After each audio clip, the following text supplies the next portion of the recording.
All right, so here we go. Round one is underway, and when we sat down with him on Thursday, he understood the grappling challenge he was up against, but he's not afraid to engage on the ground tonight. It's a danger that is not worth risking. It is something that you don't want to play with. This grappler is that good. When this fight gets to the ground, you enter. And an immediate transition to the judo throw right into side control. He's in side control. He's got a ton of options. All right, side control now. We'll see if he can advance position. All right, so inside the open guard of his opponent. You got to be careful playing around for too long here on the ground with this guy. Oh, useful strike on the ground that was. Oh, you got to stay busy on the bottom. He's doing it here. Nice punch. Well, these are some excellent ground and pound strikes here, DC. There's an efficiency with which he operates in these situations. He knows exactly when to throw, exactly when to hold, and it's allowing him to really control the grappling aspect of the fight. There's a song there, right? Know when to hold him, know when to fold him. Yep, absolutely.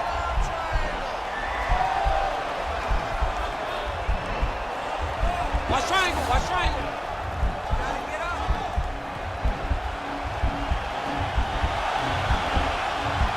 There he is. He's moving to the finisher position. Now watch. And he's out.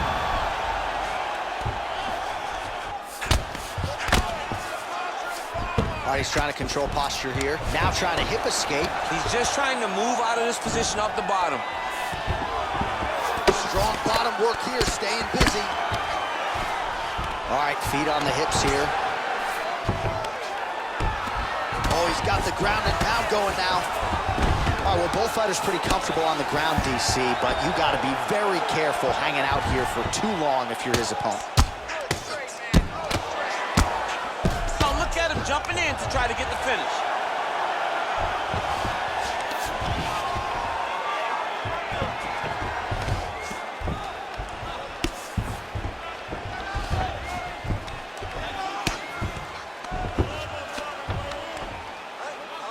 Lands the ground and pound strike.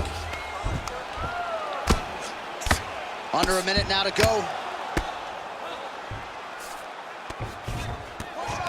Now the guy's got armbar. He's attacking it on it.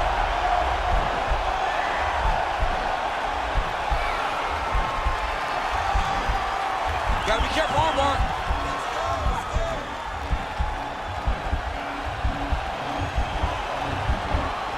Continuing to try to manipulate the head here.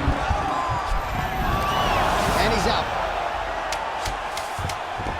Working off of his back here. Looks like he may try to hip escape. 5 minutes in the books.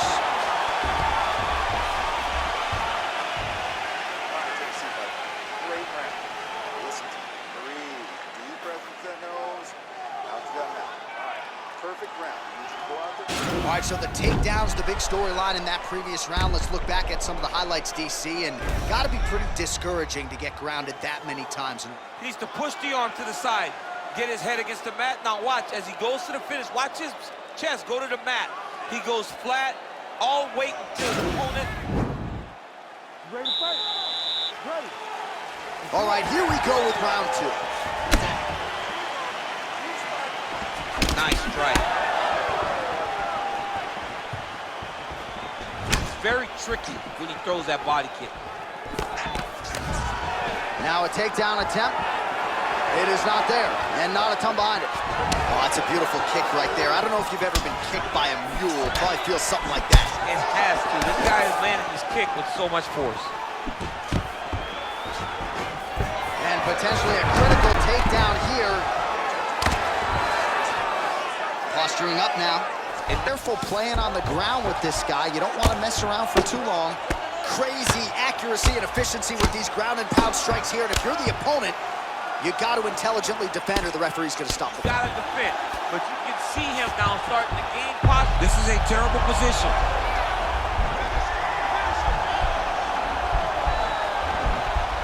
An attacking armbar.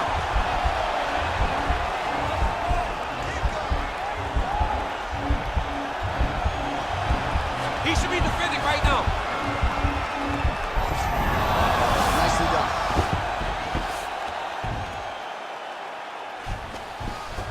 Well, any Anytime you are in a ground fighting situation with this fighter, you're potentially playing with fire. Outstanding ground and pound here. Somewhat of a lost art in MMA, at least in terms of making sure that every strike counts. Not an issue for him. He's making every single one of them count. He is not pity-patting. He's not touching. Every punch that lands, he wants you to feel it. Now into his mount. Oh, and he's able to land a strike there from the bottom. Nicely done by Volka. Strong bottom work here, staying busy. Lands the ground and pound strike here.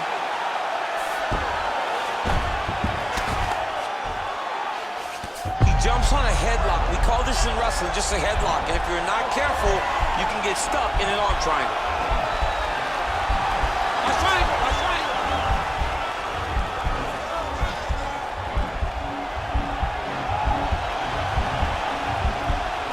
There he is. He's moving to the finisher position.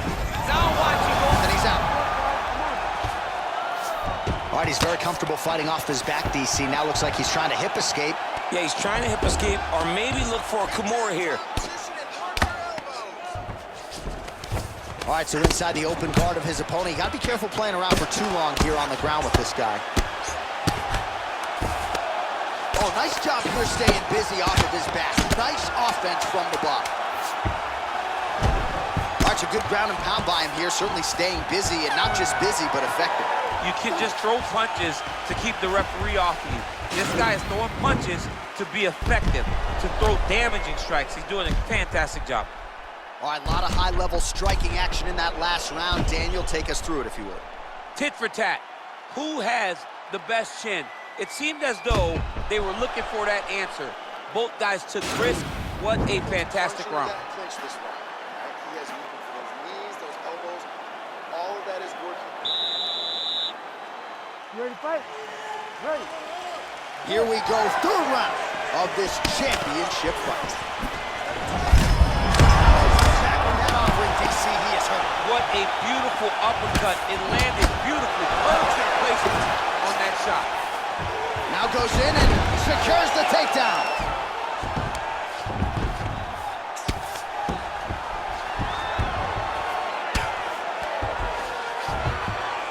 Sound strike on the ground. He's putting him in exactly the positions he needs to be in right now. He's able to relax here. And he understands, being a veteran of so many fights, that as long as he's on top, he's winning. He feels like he's winning here. Well, you got to be working off of your back. He's certainly doing so here. Nice punch. Man, this is some serious ground and pound here, DC. He's not just staying busy for the sake of staying busy. These strikes are doing damage. Oh, yeah, no pity pat to this guy. This guy's trying to land, and he's trying to land effective strikes. Thought he's going to attack the triangle choke here.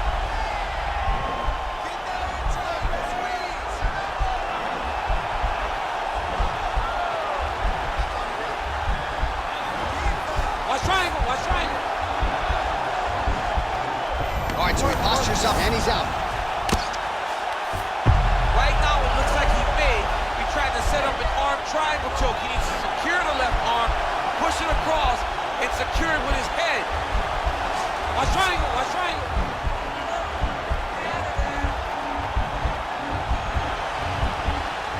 Bottom fighter trying to control, nicely done. Oh, his opponent squirming like a fish out of water now. The ground and pound is on point. This could very well be the beginning of the end. This could be the beginning of the end. We've seen some really good ground and pound fighters. This young man is as good as any we've ever seen. Well, there are few things more fun to watch in mixed martial arts than these type of transitions and scrambles on the ground. High-level grappling can really be entertaining. All right, bottom fighter here, maybe looking to hip escape, DC. The ground and pound has been there all night. Oh, nice job using his strength there to posture up. We'll see what he can do now. He's going to start looking to land big shots from the top. Oh, and he escapes up to his feet. Very nice. Well, you've got to admire the urgency here. He is trying to keep the judges out of it, lighten up his opponent left and right. Look at him whip his hips into that. And he landed the right hand there. Going to the body there with the right kick. Takedown attempt late, and it's good.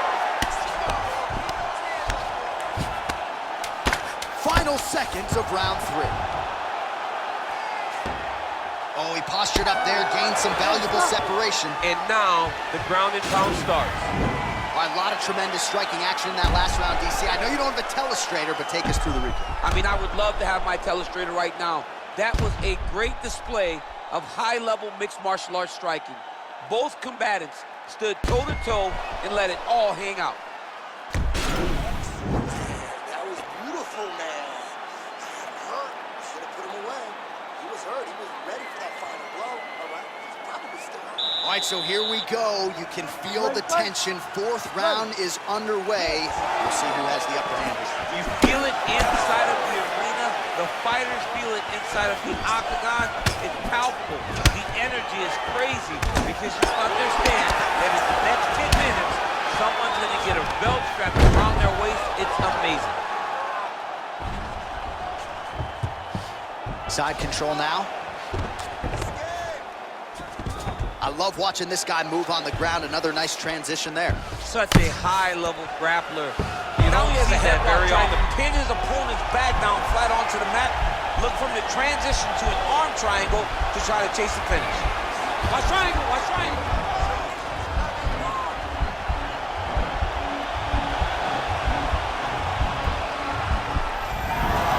Now he's okay. Now he can escape. Volkanovski's pass is denied. Side control now, DC. A lot of options at his disposal from here. All right, well, both fighters pretty comfortable on the ground, DC, but you got to be very careful hanging out here for too long if you're his opponent. Ground and pound strike is true. He's putting him in exactly the positions he needs to be in right now. He's able to relax here, and he understands, being a veteran of so many fights, that as long as he's on top, he's winning. He feels like he's winning here. All right, he's trying to control posture here. Now trying to hip escape. He's just trying to move out of this position off the bottom. Man, this is some serious ground and pound. He's trying to put this dude's head, like, through the canvas. He's one of the better ground and pound fighters we have in the entire UFC, and you're seeing why. All right, busy here off of his back. Nice offense from the bottom. Good movement by him here, transitioning very well on the ground, too. Step for step, he's staying with his opponent in every transition. Oh, nice work from the bottom. Tags him with the punch. All right, he's got the full mount now. Is this one of the most dominant positions in MMA? Is that fair to say? It's a very dominant position. It's one of the most ideal positions you can get to, especially if you are fighting someone that doesn't truly understand that they're not in as much danger as they are. Because it's dangerous, but there are a lot of outs. And if a person isn't very understanding of that, then you can really, really put some damage on him. All right, side control now. We'll see if he can advance position. Well, he's in a compromising spot here, DC. You got to figure out a way to get back to your feet. All right, so you got to be careful playing on the ground with this guy. You don't want to mess around for too long. Lands the right hand. All right, inside his opponent's guard here, DC. You don't want to play around here too long. No, you got to either have 2 hands in or 2 hands out, or guys start to attack triangle. Stop. All right, now we check out some of the action from that previous round, DC. How about the display of striking? Just high level. I mean, you would think that we're watching a K1 level kickboxing match opposed to being in the UFC. Both displayed great technical skills, unbelievable striking. We're losing this one. You listening to me? We're losing this one. I need you to go out there and win this round. You gotta get this round, all right? There's no way he can keep up. All right, DC is back from the concession stand as we Popcorn in get hand. our next round underway, and you had to like what you saw in terms of the volume and the efficiency on the feet in that previous round. Oh, he did a great job of just being active, really setting down on those right hands, showing that it was not only going to be striking, but a lot of significant strikes landed over the course of that round. Look at the torso on the right side. Major bruising, and it's only getting worse. Working off of his back here. Looks like he may try to hip escape. Oh, really nice work to keep busy off of his back as he lands some more offense here for Bout. working out of side control here. His opponent trying to control posture, but you got to be careful here. Well, anytime you are in a ground fighting situation with this fighter, you're potentially playing with fire. Here. Well, you got to stay busy on the bottom. He's doing it here. Nice punch. Now trying to hip escape. He's just trying to move out of this position off the bottom. The Kimura is not the arm. It's the shoulder pressure that usually makes you tap. But now DC trying to isolate an arm. Yep, he's using the Kimura. Oh, now he's in trouble.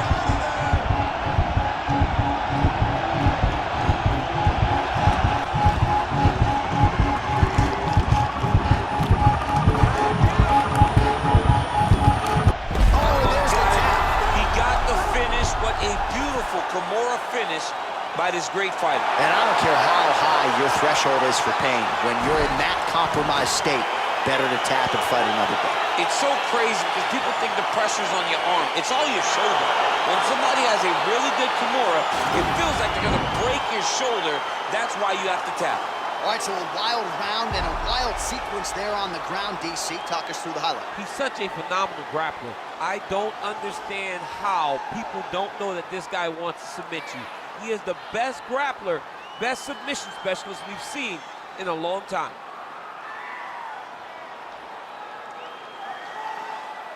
So there is the man they are all chasing at 155 pounds, the undisputed UFC lightweight champion. And how about the way he got it done tonight?